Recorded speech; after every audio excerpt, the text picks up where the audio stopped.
Boa tarde, estamos aqui de volta para a próxima palestra.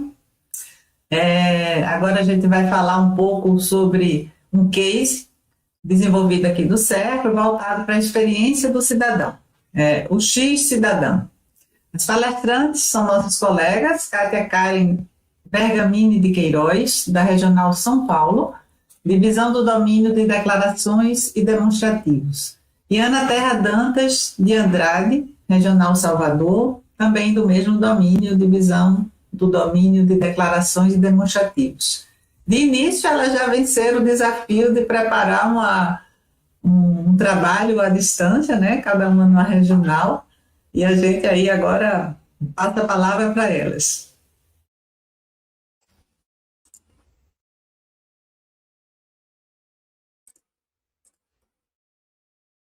Com você, Karen. Minha apresentação. Vocês estão me ouvindo? Vendo a apresentação? Sim. Então, queria primeiramente agradecer a todo mundo, né, que está assistindo. Uma boa tarde a todos, aos colegas do CERP que estão aí, ao convite do Recife Tech Day, né? A gente fica muito lisonjeado de estar podendo compartilhar. E a gente veio falar hoje um tema, né, que é a experiência do usuário, só que numa proposta diferente, que é a proposta que a gente traz no CERP, né, um desafio que a gente tem, que é trazer essa experiência do usuário para o cidadão, né?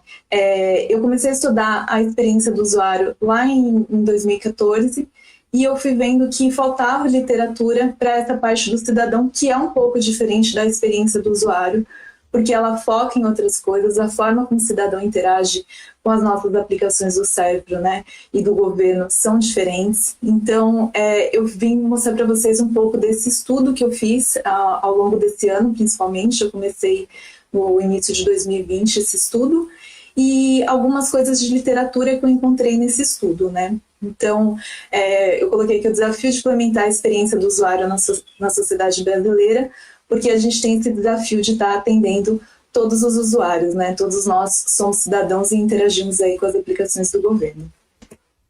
Então, quem somos, né? Eu até coloquei aqui que nós somos heroínas, né? A gente pode ter certeza que aqui, como funcionários públicos, né, a gente está sempre buscando atender melhor os cidadãos. Da nossa parte, a gente tem desafios e obstáculos que todo dia a gente luta, né, para estar tendo o ponto de vista do cidadão colocado como principal nas nossas entregas de solução, né? Muitas vezes a gente vê que os pontos de vista podem ficar diferentes e o cidadão pode, de repente, não ser atendido em alguma funcionalidade ou em algum serviço. Então, todo dia a gente se desafia e traz grandes responsabilidades aí pra gente, mas eu acho que é um desafio bem nobre, né, como das heroínas aí, trazer essa experiência para o cidadão. Eu acho que a experiência fica até mais interessante, né, nesse quesito. Então, a primeira coisa que eu quero falar é a jornada, né? Mapear os pontos de contato em que o cidadão interage com as nossas aplicações, né? Muitas vezes, o desenvolvedor ele vai estar olhando para o lado da tecnologia ou para o lado do código, né? O gestor ele vai estar olhando para a entrega dos resultados. Mesmo numa empresa pública, a gente tem que entregar os resultados, né? Isso é importante para a empresa, é isso que vai nortear a empresa. E é importante que, com todas essas visões, a gente coloque o nosso usuário final. O nosso usuário final é o cidadão. Todos nós somos, de uma certa forma, né, usuários dessa experiência que a gente oferece aqui no CERP, que a gente está buscando como meta, né, é uma das metas do CERP, a experiência do usuário. E então é importante que a gente foque sempre nos comportamentos, né? As pessoas, elas têm uma forma de interagir com as aplicações. Então, a gente tem modelos mentais que já são criados no nosso usuário. Qualquer usuário de uma aplicação, e aí não seria específico do cidadão, ele constrói um modelo mental. Então, quando você vai iniciar uma tarefa, você já meio que imagina como que aquela tarefa deveria terminar. E cada pessoa, ela vai ter um modelo mental diferente quando ela pensa nisso, né? Então, por que é importante a gente ir pesquisar com o cidadão e não somente buscar uma tecnologia por uma tecnologia, né? Então, vamos utilizar um chatbot, né? Será que a gente precisa utilizar um chatbot? Sempre se questionar, porque as pessoas são muito diferentes, né? E a gente tem técnicas em user experience para mapear esses modelos mentais. Então, por exemplo, um paralelo que eu vou fazer para vocês, né? Eu estou aqui usando um óculos, né? Esse óculos, ela é uma tecnologia, ela não é IA, ela não é um chatbot, mas ela é uma tecnologia. Por quê? Porque eu tenho uma deficiência visual e o óculos, ele amplia a minha capacidade, né? Até um dos colegas falou na palestra de mais cedo, né, no debate, ele comentou muito bem que a tecnologia ela serve para quê? Para aumentar a nossa capacidade. Então, esse óculos, ele aumenta a minha capacidade. Mas aí eu não posso dizer que toda a população precisa de óculos. Então, isso é a importância da gente sempre mapear e olhar o modelo mental do cidadão. Quando a gente olha o modelo mental do nosso usuário, a gente faz pesquisas, a gente vê etnografia, né, que a gente fala em user experience, né? A gente vai a campo, observa como ele interage, ou a gente faz uma outra técnica também que a gente chama de shadowing, de observar como que ele interage, né? Porque muitas vezes a gente faz uma pesquisa e roda um questionário, né, e pergunta as coisas, a gente pode trazer necessidades que ele tem, mas muitas vezes o cidadão também nem sabe as necessidades que ele tem, né? Então essa parte de observar também é muito importante. Então a gente observar como que esses cidadãos estão interagindo com as nossas soluções é muito importante para a gente saber exatamente que tecnologia a gente vai usar. A tecnologia vai nortear, né, as nossas soluções, o CERP é uma empresa de tecnologia, mas é importante a gente conhecer a parte humana. Essa parte humana, ela vai demandar para a gente que tecnologia é necessária naquele momento. Então, trouxe para vocês aqui uma imagem, né, para exemplificar também o uso da tecnologia. A gente tem um conceito de contexto, né? O contexto é a necessidade que eu tenho ao longo das décadas. A necessidade, ela nunca vai mudar. O que vai mudar é a tecnologia que a gente vai entregar. E essa necessidade, ela é mapeada através do conhecimento do usuário, que é aquilo que eu comentei da jornada. Quando a gente conhece a jornada, o modelo mental do usuário, a gente sabe que necessidade que ele tem e a gente sabe que tecnologia a gente tem que entregar para ele. Então aqui, por exemplo, no exemplo, né, o contexto em 1990 era ouvir música. Então eu usava lá um Walkman gigante e um fone pequenininho. Em 2013 o contexto continuou o mesmo, ouvir música. Só que agora eu tenho um aparelho minúsculo, às vezes até não preciso de aparelho, está na nuvem, né, a música, e tenho aqueles fones gigantes, né? Então, o contexto continua sendo o mesmo, mas a tecnologia empregada, ela vai mudar ao longo do tempo. Então, essa parte de você conhecer o seu cidadão e a gente, assim como funcionários públicos, a gente pode e deve virar especialistas no nosso cidadão. Conhecer os modelos mentais deles para cada vez entregar o que eles precisam, uma solução que seja útil. Muitas vezes, né, essa solução, quando a gente faz pesquisas, pode nem ser entregue através de uma tecnologia. A gente pode descobrir um outro caminho que não seja tecnologia. E uma das coisas que eu pesquisei também são os serviços, né? Os serviços do governo, o governo 2.0, ele surgiu e trouxe algumas referências do que o governo tem que ter para entregar serviços que sejam eficientes, eficazes e úteis para o cidadão. A primeira coisa que o serviço tem que ter, ele tem que ser transparente e tem que ser disponível, né? Então, todas as informações do governo devem estar de fácil acesso, numa linguagem não governamental, né? Uma linguagem mais próxima do cidadão e disponível, seja fácil de eu acessar essa informação. A gente tem que buscar a humanização. Então, a gente tem que conversar com uma linguagem próxima do nosso cidadão. A gente tem que pensar que, assim, eu vou usar uma linguagem X. Uma pessoa, às vezes no Nordeste, ela usa outros termos diferentes do meu. E eu tenho que me preocupar com isso porque eu atendo cidadãos do país inteiro, né? E ela tem que ser data-driven. Data-driven é eu não tirar ideias da minha cabeça, né? E sim baseadas em pesquisas, em dados. a gente tem uma base enorme, né, de pesquisa, a gente pode fazer pesquisa aí com o Brasil todo, e é riquíssimo esse conteúdo, esses insights que a gente pode tirar. Ela tem que ser fácil e prática da gente recuperar essas informações, então a gente tem que descobrir quais são os canais que os nossos cidadãos encontram as nossas informações, se eles encontram as nossas informações quando eles procuram. Tem que ser ubíquo, né? Um serviço, para ser bom, ele tem que ter ubiquidade. O que é ubiquidade, né? Ubiquidade é algo que está tão no nosso dia a dia que se torna invisível, né? Por exemplo, para exemplificar melhor, a energia elétrica. A energia elétrica, ela existe, agora a energia elétrica está ligada, mas a gente não fica toda hora pensando que a energia elétrica existe, a gente só percebe que ela existe quando ela acaba, né? Ela está tão enraizada que já ficou acostumado, né? Então, isso também é uma boa prática de um serviço que atende bem. E agilidade e imediatez. Então, se eu preciso recuperar uma informação, eu preciso ter uma certa agilidade e uma imediatez para recuperar essa informação. E aí também queria reforçar para vocês a experiência do usuário, né, a importância da experiência do usuário para o governo, porque quando a gente oferece de uma forma mais ágil e imediata o cidadão de encontrar uma informação que ele está procurando ou fazer um serviço, a gente pega o tempo desse cidadão que ele perdia resolvendo um problema burocrático do governo e coloca esse cidadão tendo tempo para desenvolver a economia. E então eu considero que a experiência do cidadão, a experiência do usuário voltada para o cidadão, ela ainda é mais importante do que a experiência do usuário fora do nosso contexto de governo.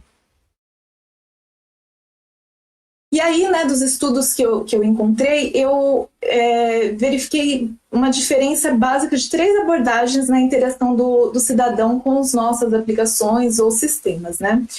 O cidadão, basicamente, ou ele vai ter uma abordagem informacional, então ele entra num portal ou faz uma pesquisa no Google para obter informações de licenciamento de um veículo, ou como que ele renova uma carteira, ou como ele abre uma empresa, seria um MEI. Ele pode ter também uma característica funcional, né? Então, ele quer realizar uma tarefa, então ele precisa pagar uma multa, ele precisa declarar um imposto de renda, ou ele pode ter também uma abordagem, uma interação aí com os nossos sistemas de governo de um caráter informativo. E hoje está bem mudando isso, né? Então ele vai em redes sociais, ele interage com o governo através de contas do Twitter, e isso já está se tornando uma realidade. E também os canais que a gente oferece, que são Fale Conosco.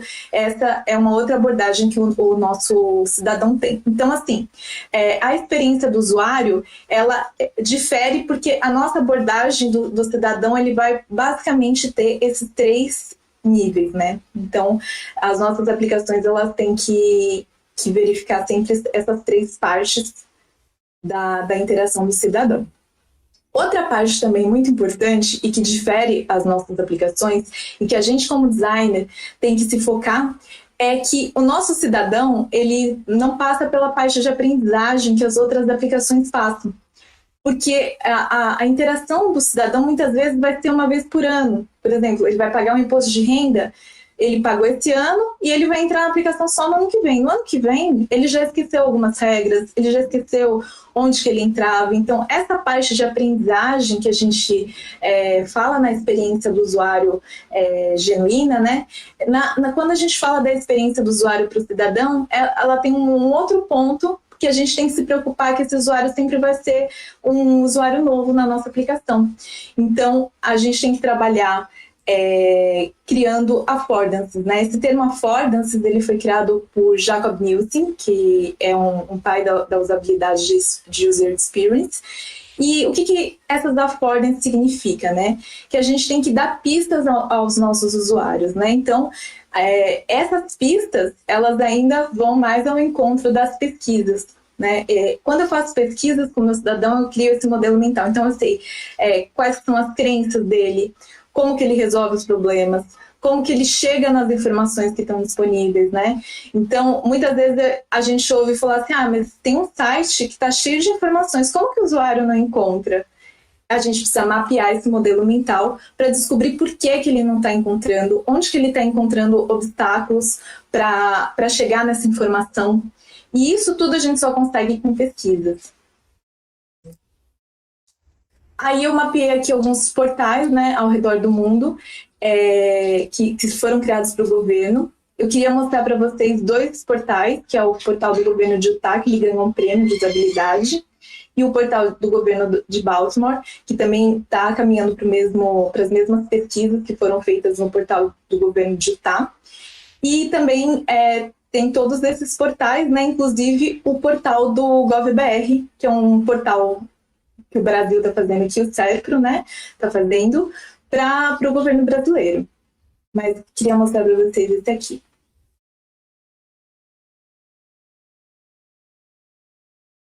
Aqui tem alguns princípios de usabilidade, né? Então, ele já mostra aqui na pesquisa algumas informações que o site oferece e que são mais relevantes. Eles fizeram uma pesquisa, né, com o que os cidadãos mais buscam e colocaram automatizado para já ser fácil quando alguém entrar e saber que aquelas dúvidas serão atendidas. Uma outra pesquisa que eles fizeram também, no começo eles tinham só as informações para toda a população. E eles viram que os visitantes, né, as pessoas que estavam ali como turista, elas não encontravam as informações. Então, eles separaram em residentes e visitantes as informações. Então, os residentes, eles têm informações próprias e os visitantes, eles tinham uma outra jornada, buscavam outras coisas no site e aí eles resolveram separar. Eles têm também uma área aqui de negócios, em que eles têm uma senha para resolver coisas do governo, próprias do governo. Então, se alguém precisa fazer uma interação com o governo, ela tem essa área de negócios. E também uma prática de usabilidade, o site ele é bem clean, né? Ele não tem muitas informações que não precisam estar aqui.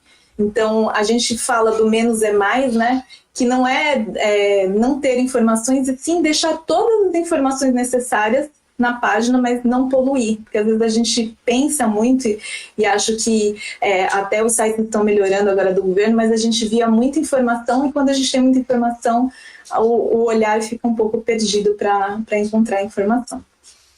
E o outro site é o do governo de Baltimore, né? Que ele ainda está longe desse que ganhou o prêmio, né, de usabilidade, mas ele já, com base naquela pesquisa do site de Utah, ele também já separou em visitantes e residentes essas informações para que seja mais fácil das pessoas encontrarem as informações quando elas entram. Então, o nosso cenário, né, é um cenário desafiador, como eu comentei no começo, mas muito excitante, né? Eu acho que a gente tem uma missão aí nobre com a experiência do usuário. E o nosso cenário hoje é que as pessoas buscam as informações, os cidadãos buscam as informações, muitas vezes não encontram nos nossos sites, nos nossos portais, ou até mesmo nas nossas aplicações. Tem algumas reclamações que são colocadas nas lojinhas, dos aplicativos, por falta de não conseguir concluir as tarefas.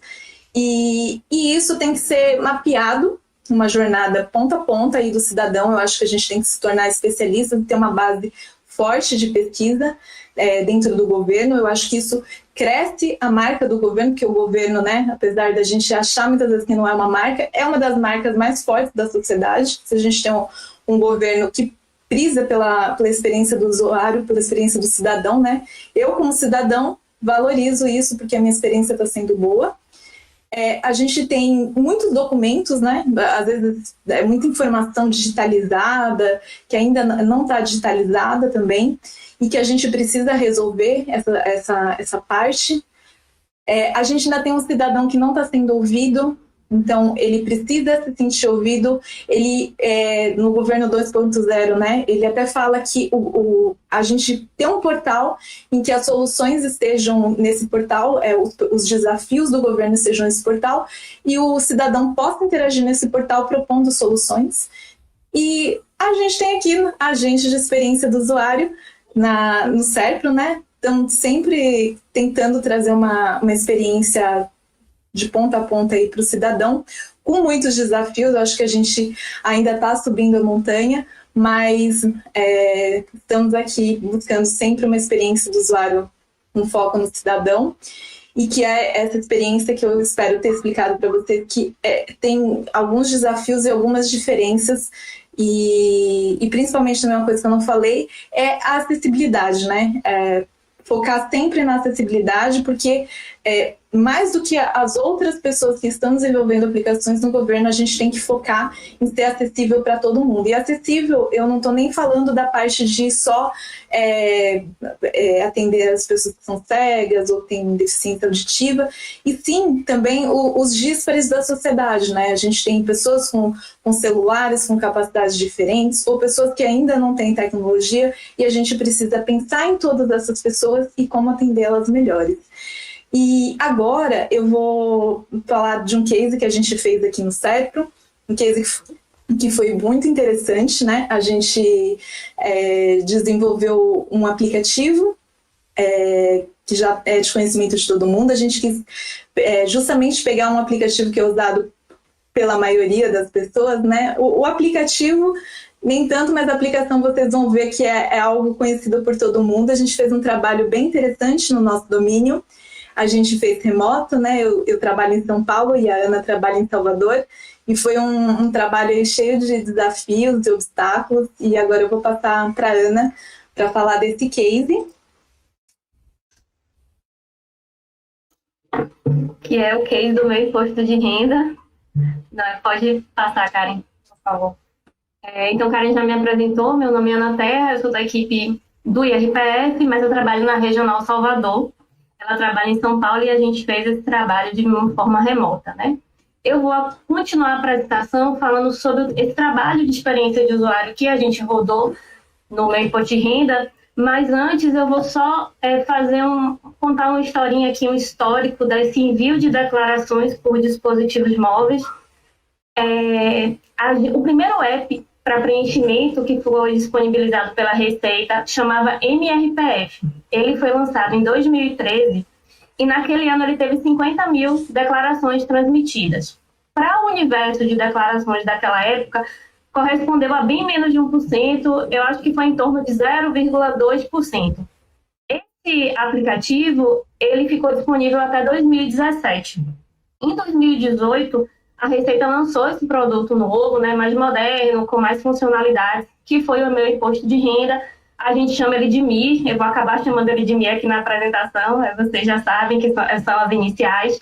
O MIR, no primeiro ano, ele teve 320 mil declarações transmitidas, o que correspondeu também, falando em porcentagem, a mais ou menos 1% dos contribuintes desse ano, né? Em 2019, esse número dobrou, foi para próximo a 700 mil, e esse ano, 2020, ele teve mais de 1 milhão de declarações entregues, né? E aí, voltando para a analogia da porcentagem, que aí gira em torno, um pouquinho menos de 4% do universo de contribuintes, que esse ano foi perto de 32 milhões. Pode passar, cara. Então, assim, só para apresentar melhor o que é o meu imposto de renda, que produto é ele, né? Como eu já falei antes, ele é um produto da Receita Federal, que é construído pelo CERPRO. Ele tem versões nas plataformas Android e iOS. E também, além dessas versões mobile, ele tem uma versão dentro do portal ECAC.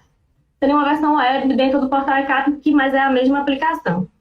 Apesar do MIR não possuir todas as funcionalidades do programa que é o mais utilizado, que é o baixado lá no site da Receita, ele já atende a muitas funcionalidades. As funcionalidades mais utilizadas, né, para fazer a maioria das declarações, ele já dá suporte, mas a cada ano, né, novas funcionalidades são incluídas e cada vez mais é possível fazer declarações mais complexas pelo app.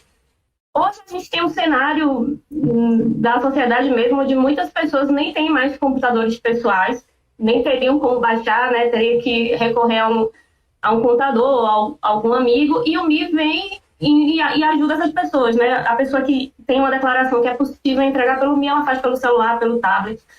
E aí, só isso já é um grande facilitador. Pode passar, Caio.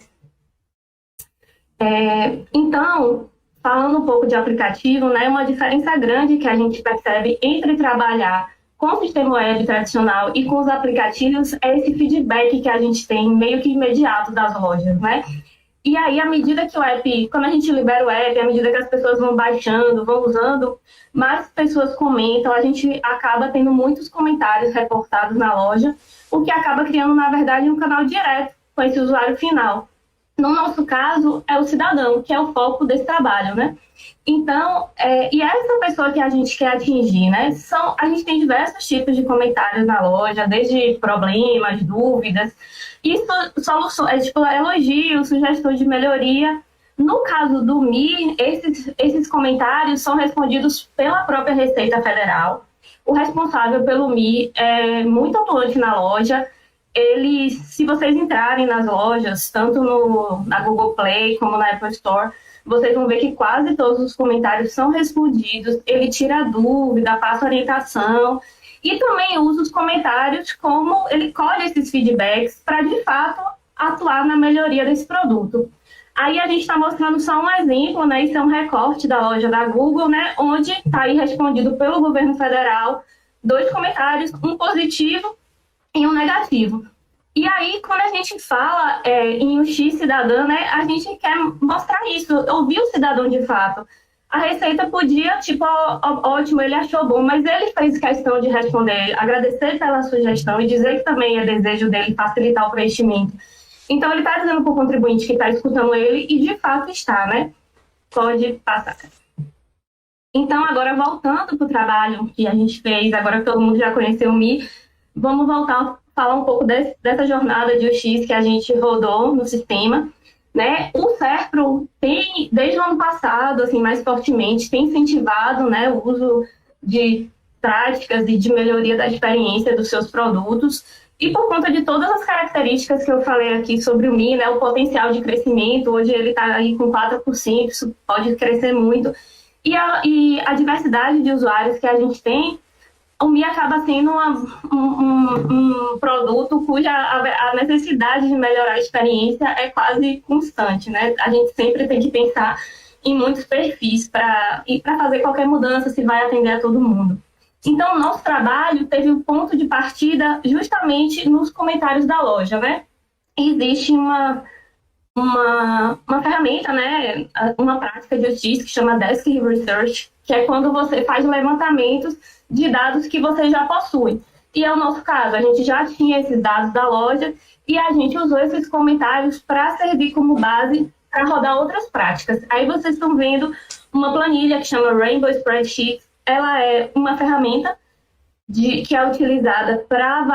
na verdade, ela é utilizada para você... Ele gera essa planilha onde visualmente você consegue perceber alguns comportamentos do que você quer avaliar. No nosso caso, a gente trouxe aí na coluna, para minha esquerda, acho que para vocês é a direita, né, algumas observações que elas eram recorrentes na loja.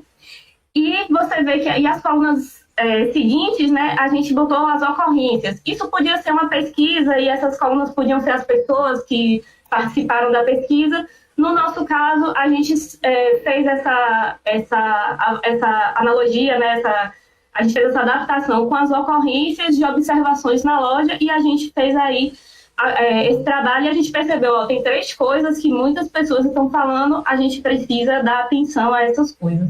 Pode passar, cara. E aí, depois desse trabalho com essa avaliação, né, da loja e a criação da planilha, a gente rodou uma outra técnica que é chamada matriz CSD. A matriz CSD é uma matriz que tem 3 colunas, uma para cada sigla do nome, né? A primeira, o C de certezas, o S de suposições e o D de dúvidas, né? A gente gerou a nossa matriz com base nesses comentários, nessas avaliações que a gente tirou da loja, e aí a gente criou algumas hipóteses que a gente precisava validar. Então, quando a gente supõe alguma coisa, quando a gente tem dúvida, a gente precisa partir agora para depois que a gente terminou a matriz, a gente partiu para um outro momento, que é vamos ver se o que a gente teve percepção é real. E aí veio a pesquisa, que já é uma outra ferramenta que a gente utilizou, né? A gente elaborou uma pesquisa dentro do Serpro mesmo, foi uma pesquisa quantitativa. A gente elaborou um questionário baseado nessas percepções que a gente teve na matriz CSD. A gente buscou, nessas perguntas, validar, tirar essas dúvidas, né, validar essas hipóteses que a gente levantou. E essa pesquisa a gente conseguiu rodar dentro do SERPRO, mas teve muita adesão, mais de 900 pessoas participaram. No nosso caso, a gente tem uma certa facilidade, porque muitos de nós, a maioria, né, acho que a grande maioria, são contribuintes também, precisam declarar seu imposto de renda. Então, a gente conseguiu esse número que foi bem positivo, e a gente também aproveitou, como eu trabalho na equipe do imposto de renda, essa pesquisa não foi só do MI, foi do MI e foi também para o PGD. Então, a gente conseguiu, com essa pesquisa, ter insights para os dois sistemas. Pode passar, cara. Só para falar um pouquinho do resultado da pesquisa, né? Apesar de ter sido feito só dentro do SERPRO, como é uma empresa muito grande, que tem no país todo, a gente teve resposta de todas as regiões do país, de todos os sistemas operacionais. Karen, pode passar. E aqui tem Pode voltar uma, por favor? Volta. E aí a gente tem só um retrato rápido do resultado por aplicativo, e aí tem uma característica que a gente queria até mostrar, que é o seguinte, vocês podem perceber que 90% das pessoas que responderam usaram o PGD, que é o programa que baixa no site, e é uma verdade, né? Lá no início eu tinha dito que o MI é usado mais ou menos por 4%, só que aqui o MI foi usado por 10%, sendo que 9% foi na versão ECAC. Por que isso? Por causa do nosso público, né? O público foram os funcionários do SERPRO, que é um público um pouco diferente do público real, do total, né? É um público que tem certificado digital, que conhece o portal ECAC, mas a importância de falar sobre isso, apesar desse pequeno viés, e às vezes a gente tem viés em algumas entrevistas, mas isso não invalida a pesquisa, né? A gente conseguiu validar várias dúvidas que a gente tinha, a gente conseguiu validar hipóteses, tirar dúvidas, e apesar desse viés que era previsto, a gente validou muitas coisas e foi muito rico o resultado da pesquisa. Pode passar, tá? Então, depois desse trabalho todo inicial, a gente também fez um trabalho de definir personas, né? Muitas respostas, inclusive, da pesquisa, a gente percebia, nossa, olha a dificuldade que essa pessoa teve, e a gente, eu não esperava que tal pessoa usasse tal aplicativo, né? Então, a gente começa a criar perfis de usuários para o nosso sistema. Nós definimos 3 nesse trabalho, e a gente trouxe até um aqui, que é o seu Abílio, que é um homem mais idoso, né, já aposentado, e ele diz aí, eu não gosto de mudanças, eu me acostumei, eu não quero mudar. O que nem é um perfil tão de app. Geralmente o app a gente pode pensar é usado por pessoas mais jovens, elas estão mais dispostas, mas nem sempre. A gente também tem o seu Abílio que transmite pelo MI e a gente tem que se preocupar com ele. Então a ideia de criar as personas é isso. Eu tenho vários perfis usando o meu sistema e eu tenho que pensar em todos eles, né, antes de promover uma grande mudança ou criar algo que talvez não tenha um resultado tão esperado para aquele perfil, né? Eu posso fazer uma coisa ali intermediária e que ela atenda melhor essas pessoas. Pode passar, cara. Então, a gente está chegando ao final da apresentação. A gente mostrou aqui algumas tarefas, algumas práticas de UX que a gente rodou. Esse trabalho ainda não acabou, a gente está trabalhando nele. Hoje a gente fez uma etapa de prototipação de uma funcionalidade nova que vai entrar no próximo ciclo, e muitas vezes o trabalho de UX é confundido só com prototipação, mas assim, a gente nem trouxe a prototipação para o trabalho para mostrar que é só uma parte e não um todo, né? E hoje, depois desse trabalho de prototipação, a gente está trabalhando em testes, a gente criou roteiros de teste com algumas tarefas para essa funcionalidade nova, e a gente acabou criando 2 protótipos que fazem a mesma coisa, mas com fluxos diferentes, e a gente está testando com alguns colegas como que eles realizam a mesma tarefa, em qual dos protótipos eles têm mais facilidade. A gente está observando e o cliente com certeza vai usar o produto desse trabalho para tomar as decisões em relação a essa funcionalidade. Então, o que a gente quer falar então, assim, que bom que a gente está fazendo isso agora, né, antes da funcionalidade existir. E o que a gente espera é isso, é que essas iniciativas sejam só o começo, né? Que o trabalho, que preocupado com a experiência, faça parte desde o início dos projetos e que a gente sempre busque o design centrado no usuário. Que no nosso caso, né, como empresa pública, como o Caio bem explicou, é muitas vezes o cidadão. Né? E foi até a escolha do nosso tema, sempre buscando assim, esse usuário final que para a gente é o cidadão mesmo. Eu vou passar para a Karen agora que ela vai fazer um fechamento. Queria agradecer a todo mundo. Eu queria agradecer a todo mundo aí que participou e acompanhou, né? A gente está concluindo esse trabalho. Algumas coisas a gente não pôde mostrar, né? Por questões de privacidade, alguns testes que a gente rodou com os nossos colegas. Mas esses testes já trouxeram muitos insights, né? Às vezes a gente cria um protótipo e acha que pode ser a melhor solução, e quando a gente testa, a gente se esbarra em coisas que a gente não tinha pensado, ou coisas que a gente achava que não aconteceria. A gente vê a dificuldade dele encontrar uma informação que para a gente estava muito clara, né? E esses testes de usabilidade são muito ricos de implementar. E é isso, gente. Obrigada aí. Perfeito, perfeito. Karen, Ana, muito obrigado. Nós que agradecemos. A gente tem algumas perguntas aqui, foram colocadas lá no chat, tá? Eu vou falar logo a primeira. Pergunta do Marco Antônio Porcho Souza. Ele direcionou para vocês, mas aí vocês fiquem à vontade para discutir como é que respondem, tá, Kátia? Tenho ouvido falar ultimamente sobre Accessibility First. Isso está sendo aplicado no governo atualmente? De qual forma? Accessibility First, né? Eu até me refiro a esse termo, não sei nem se existe mesmo na literatura, mas eu falo que tem uma parte de mobile first e tem essa parte de acessibilidade que eu acho que é o futuro, né? A nova parte de experiência do usuário deve ser proposta pela acessibilidade. Hoje no CERPRO a gente tem uma área especialista em acessibilidade e a gente reporta para essa área especialista alguns questionamentos de acessibilidade, né? Eu, como User Experience, eu não tenho esse conhecimento de acessibilidade hoje, mas eu estou buscando esse conhecimento, né, em cursos, e o governo, ele, se não busca, ele tem que buscar, né, essa acessibilidade. E esse trabalho do CERPRO de estar buscando essa parte de user experience, né, é uma meta do CERPRO, tem que ser focado em acessibilidade, né.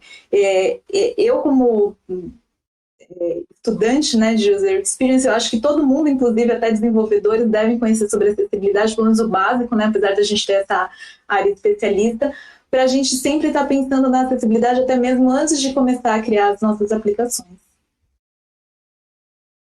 Não sei se eu respondi. Perfeito, perfeito. Eu vou já puxar a próxima aqui, a pergunta da Gisele Cristina Maciel. Vocês pretendem rodar a pesquisa todos os anos para avaliar se houve mudanças após as melhorias aplicadas e se existe alguma meta de satisfação? Estou entendendo que ela está fazendo referência à pesquisa do OMIR. Sim. Que a Ana mostrou, né? A gente agora vai entrar na parte de definir métricas, né? A gente vai definir algumas métricas para esse teste que a gente fez com os 2 protótipos, e a gente vai acompanhar no ano que vem essas metas estão sendo acompanhadas, né? A gente já tem o Analytics no MIR e fica um pouco mais fácil também da gente acompanhar. E pretendemos também rodar os testes. Uma métrica também que a gente sempre está atento é a nota na loja, né? Às vezes a gente traz uma mudança e a nota aumenta, as pessoas são bem participativas lá, pontuando, né, negativo, positivo, e o cliente também acompanha. Então, acaba também sendo assim, a gente não sabe se vai rodar outro ou não, mas a ideia já é acompanhar isso na loja antes até do próximo ano, né? A loja já responde antes, o Analytics também traz muita informação para a gente. Ano passado a gente fez um trabalho também de usabilidade, um trabalho bem menor, né, Ana? Mas já melhorou a nota, né, na loja. A gente acompanhou essa métrica. Perfeito. Eu vou pedir que vocês, se possível, respondam rapidinho aí, a gente já está no limite do tempo. Tem mais uma pergunta para a gente fechar, que é a pergunta da Márcia Falcão. Como o X pode apoiar os 11 milhões de brasileiros que são analfabetos? Esse é o principal ponto, né, da UX Cidadão.